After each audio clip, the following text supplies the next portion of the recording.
Thank you all. Thanks, Peter, and thanks for inviting me here.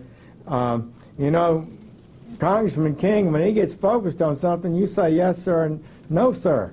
And he called me and he said, we've got a problem here. I want you to know about it. He had me talk to Commissioner Sinney, I believe, here. Let's see if we can do something about it. And he asked me to come, and it was an honor for me to be asked, because I do think that the situation you're facing here is too much like other cities in America, although honestly it's probably more acute here than most places. And this Department of Justice is a Department of Justice committed to public safety, to utilizing classical law enforcement techniques to reverse crime in a rise in America. And we had about 30 years of a decline in crime in this country, and it's coming back up now. We had a 10%, 11% increase in murders in 2015. That's the highest increase in murders in over 40 years. We're seeing more drugs, more deaths. So we are in a situation, I believe, that does require those of us in law enforcement to reevaluate. It's time for us to call on our political leaders for support and affirmation in the work that our people do every day that's often dangerous and too little appreciated. Particularly those of you in law enforcement, I want to express my sincere appreciation for what you do. Our police officers daily do their best. It's a stressful job. Sometimes people make mistakes. Sometimes people, even in uniform, are not good people. And so the Department of Justice will stand firm for civil rights and the protection of American citizens, and will not accept bad policing. But 99% of our people are the kind of people we should validate and affirm, and that's what we will do. Peter, thank you, and all of you in law enforcement, thank you. I want to thank Bridget Rhodey, who has returned to the Department of Justice. She's a skilled and experienced prosecutor acting as the United States Attorney here in this district. I had the great pleasure of holding that office for 12 years, which is longer than most, and I did love it so. It was such a fabulous time, and I know, Bridget, you're enjoying this and your time back here. Today is the 99th day of the Trump administration, and the President did make a promise to make America safe again. He sent me 3 executive orders that are pretty explicit. The first one was to reduce crime in America, not preside over an increase, but to reduce it. He sent another executive order on transnational criminal organizations, which this group, MS-13 and other gangs that we see, many of them are transnational in scope, to demolish them. And his third executive order he sent to me, law enforcement people, were support and affirm the men and women in blue. And that's the 3 orders we've gotten. I'm delighted to receive them. We're going to do our best to honor them. And he's explicitly talked to me about the murders that you've seen here, the young people that we've lost. I know he's particularly alert to it. I believe Congressman King, he called you recently, and he's talked to me personally about it. I just wanted to share that point. So we're seeing increase in crime, really surging crime in some of our areas like Baltimore, Chicago, Memphis, Milwaukee, St. Louis, and others. Really a remarkable turn of events here after declining crime rates. Gang violence has been in the headlines right here, Long Island, and we're going to see what we can learn today, I will, and my team, to see if we can do a better job about confronting it. Groups of murderers and rapists and traffickers and thugs are carrying out a frontal assault, really. It's an assault on the rule of law and on law-abiding men and women in communities over the country. They have no right and must not be allowed to take control over a single city block or street corner. I mean, this is an assault on law and safety, and we're not going to let it happen.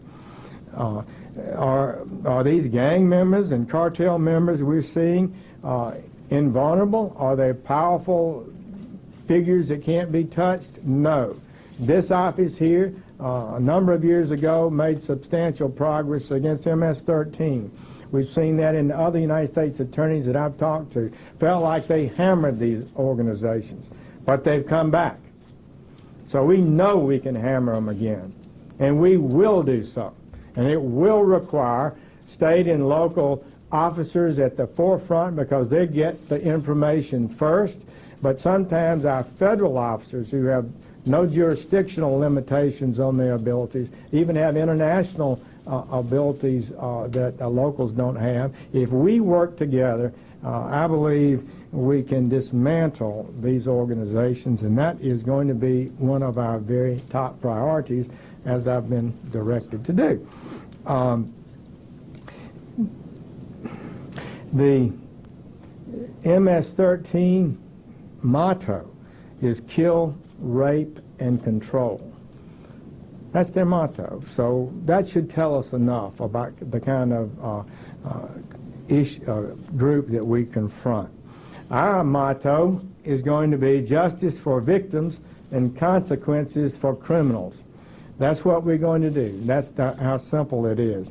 We will prosecute gang members who commit crimes to the fullest extent of the law, and after they've been convicted, if they're not here lawfully, they're going to be deported. This community is no stranger to violence. You've seen it. Last September, two teenage girls were beaten to death using a baseball bat and a machete. Earlier this month, police in central Islip found the bodies of 4 young men ranging in age from 16 to 20. They'd been murdered and their bodies were dumped in a park. One of these young men was an honor student who had refused to associate with the gang, apparently. So I have a message for the gangs that target our young people. We are targeting you. We're coming after you. Transnational criminal organizations represent one of the gravest threats to American public safety today. They also threaten the very existence of stable governments in their own home countries with the wealth that they've obtained and the violence they use. They enrich themselves by peddling poison in our communities, trafficking children for prostitution, inflicting horrific violence in our neighborhoods where they operate, and shipping their ill-gotten wealth back to their home criminal enterprises. For example, there are over 30,000, they tell me now, MS-13 members abroad with their headquarters in the El Salvadorian prison system. That's where the bosses operate from. And according to the National Gang Intelligence Center, MS-13 now has more than 10,000 members. That's a big increase from where they were a few years ago. They're in at least 40 states, up significantly. The Justice Department has zero tolerance for gang violence. If you're a gang member, know this: we will find you, we will devastate your networks, we will starve your revenue sources, deplete your ranks, and seize your profits. We will not concede our territory to illegal gangs. Long-term success against such transnational criminal organizations mean we must also secure our borders and restore a lawful system of immigration. We cannot continue with this transporting across our border illegal immigrants who have not been properly vetted and actually are part of criminal organizations. This is a fundamental requirement of a lawful society. And we've got to dismantle these human smuggling networks that have become pretty effective in bringing people into the country illegally. If we don't do this, their leadership in these groups and organizations will continue. They will simply send new emissaries and new recruiters back to the United States to replace the ones that we've taken off the streets. From past investigations, these transnational criminal organizations smuggle members into the country almost exclusively across the Mexican border. We know that. The They station gang members in safe houses in Texas before they travel to various parts of the United States. And if they come, as the gangs know, as undocumented minors, the federal government transports them wherever in the interior they say they'd like to go. One witness testified before our committee. I was shocked. He said, I said, what do you do with them? Or he was asked that. He said, we take them to their destination city. So this is how we are. And I think the bad guys know how this system works, and they have exploited it. And you found some of the difficulties here. We will identify these networks, investigate and build cases against them, and dismantle them through targeted prosecutions. Then criminals who are convicted will be deported. Securing our border and restoring a lawful system of immigration are essential parts of a strategy to combat criminal groups and ensure public safety in our country, and we will see this task through. You know, we admit 1.1 million people every year to permanent legal residence in our country. Millions more come lawfully on visas and return to their home countries. This is not what we're talking about is not ending immigration to America. It's protecting the national interest, ensuring that the legal system is properly enforced, and maybe winning the confidence of the American people, who are pretty disgusted with us for the last few decades, I got to tell you. Let's also focus on prevention. When I became United States Attorney in the early 1980s, drug use, crime was surging, had been surging for 2 decades. The murder rate today is less than half what it was in 1981. Great progress has been made.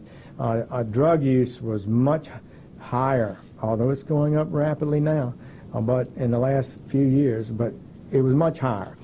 And all of that worked down, and I do believe the prevention message is a key part of that. We've got to educate young people to the dangers that they're facing with drugs and criminal activities.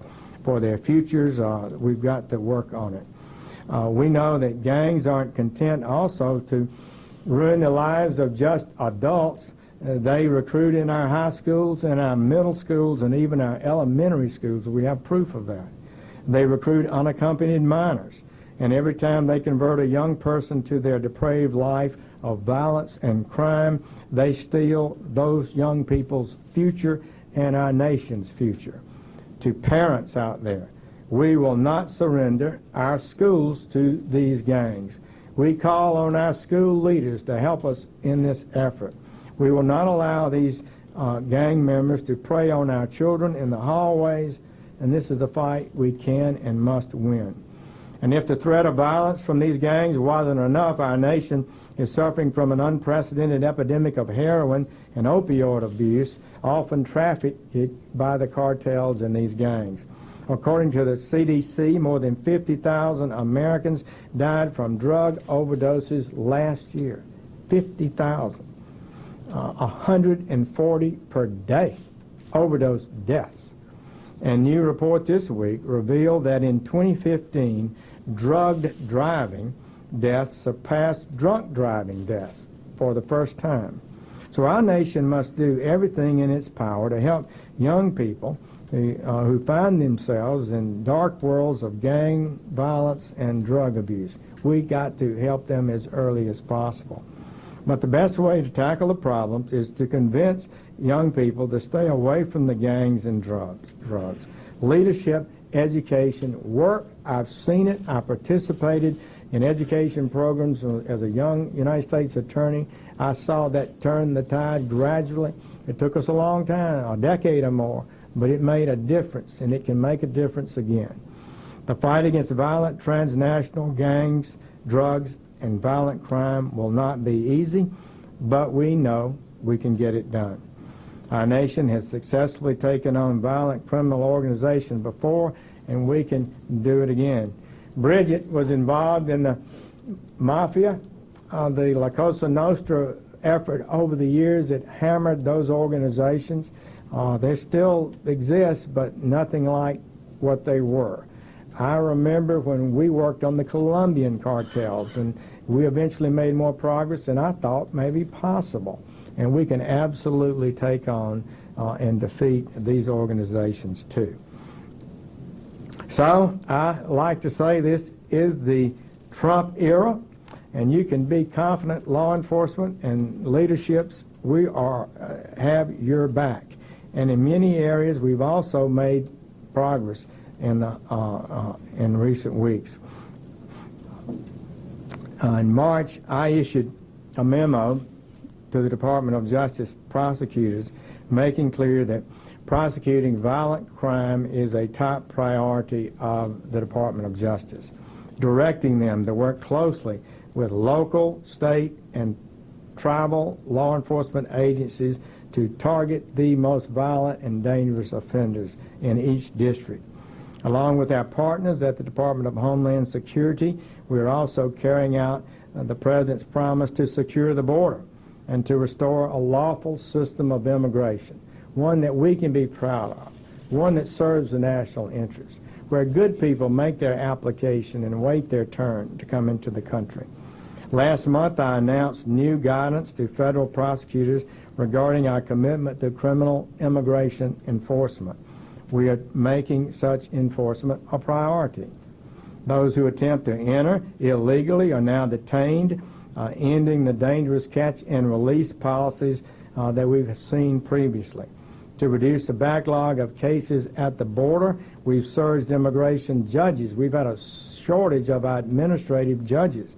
We've sent them where they actually can do their work at the prison facilities to make them more efficient and effective.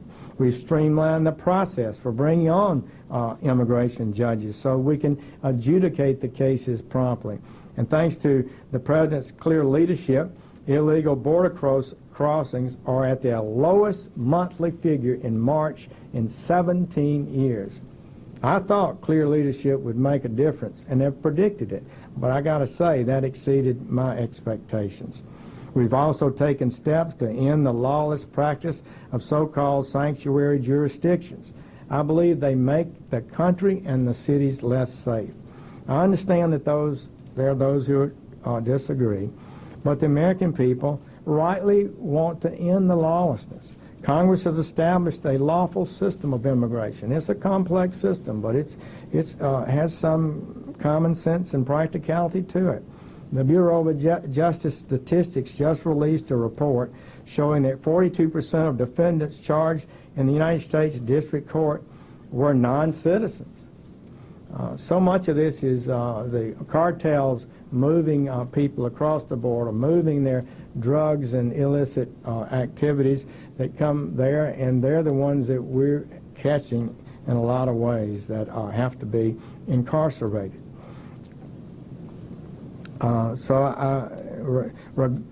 It troubles me that we've seen district attorneys openly brag about not charging cases appropriately under the laws of our country, so that provides an opportunity for individuals not to be convicted of a crime that might lead to deportation. But people who come to our country unlawfully and commit crimes should be deported. That's what the law says. It makes common sense. Some have advertised that they will charge a criminal alien with a lesser offense than presumably they would charge a United States citizen, so they won't be deported. That baffles me. So regardless, no jurisdiction has the right to violate federal law, especially when that violation leads to the death of Americans, like the Kate Steinle case, so clearly so. Our system is a system of laws, and this administration will be an administration that ends rampant immigration illegality. That is a charge that I intend to fulfill. At the direction of the President, our department is also working to make sure that you, the brave men and women of law enforcement, understand our nation supports your noble work, that it is important and valid and just and right what you do every single day, and we'll have the back of all good and decent law enforcement officers who are out there trying to protect the American people. I've directed my department to develop strategies to support thousands of law enforcement agencies across the country and to seek to prevent crime and protect the public. And I got to say, I appreciate so much the enthusiastic support I've felt and the department has felt as we've discussed with top law enforcement officials these ideas for the future. We want to work together to hear from you as to what works and try to to facilitate you in your success. I've made it clear that this Department of Justice will not sign consent decrees that will cost lives by handcuffing the police rather than handcuffing the criminals. Stopping lawful procedures through consent decrees that have been approved by the court and that have been proven to work to reduce crime makes no sense to me. And some of these agreements and some of the court orders are really restricting proven crime tactics. I'm a big admirer, as I'm sure you are, of the New York Police Department. They've led the way in community-based policing. They've proven broken windows strategies work. They have other CompStat procedures and all that have been very successful in reducing crime and making this nation safer. The last thing we need to do is have our court orders that block our police from following and using those kind of tactics. So this is a beginning. In all that we do, the Department of Justice will be guided by a sense of purpose. We will work to maintain public safety. We will uphold the Constitution and enforce our nation's laws. And we will ensure equal justice for all Americans.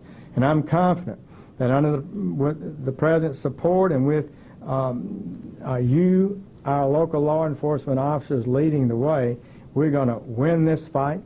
So thank you for the honor of being with you. Thank you, Congressman King, for inviting me. Thank you, Bridget, for the work you do, and all of you. We're going to turn this tide. We're going to stop these gangs and these violent organizations and make our communities safe again. Thank you all. God bless. Amen.